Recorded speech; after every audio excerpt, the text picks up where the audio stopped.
One is around the changing nature of the role of the service. So over the last 10 to 15 years, we've seen a significant reduction in fire deaths and injuries, which is incredibly welcome, but we still see deaths and injuries from other sources. For example, one of the incident types where we have the largest number of injuries and sometimes fatalities, depending on location, is water-related incidents. Similarly, we have high volumes of people who are injured in road traffic collisions. We find that we are assisting other partner organisations more than we may have done historically, such as the health service. So we see that the role of the fire and rescue service in society is changing. We are expecting over the next few years to see more pressures as a result of climate change and the impacts of climate change, for example. So how then is the public expecting us to work in the future? What are the pressures operationally that we will experience? How do we get ready for that? What are the policies that we're going to need to make sure we can do that properly? What sort of equipment do we need?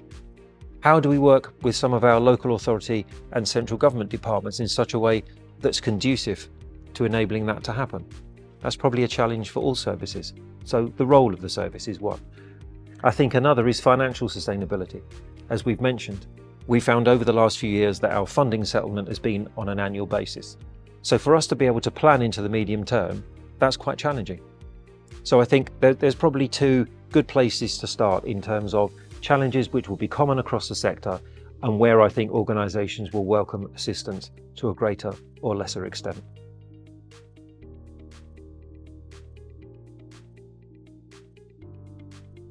So I don't think this is a new issue. I think over the years, many services have tried a transformational journey in one guise or another. I think what recent experience has shown is that there are no answers that will last for any significant period of time. We wouldn't do something now that's still relevant in 5, 10, 15 years' time. So I think the challenge for the sector is how do we get ready for things to change? How do we respond to some of those changes?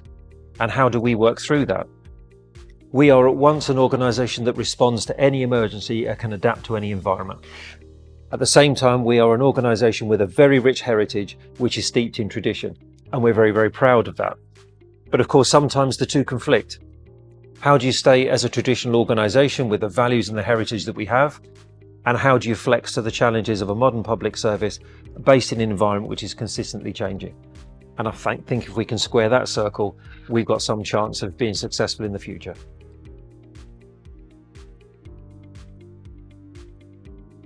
For us to continue to work with our colleagues in Home Office who set national policy. We understand that there was a new national framework that was being developed just before the dissolution of Parliament. And what that does, the national framework sets out for a 5-year point in time government's expectations of the fire and rescue service. So I think to work with an incoming government to understand their priorities for the service, to work with Home Office colleagues to develop some good policy for the fire and rescue service and put us onto a sustainable footing.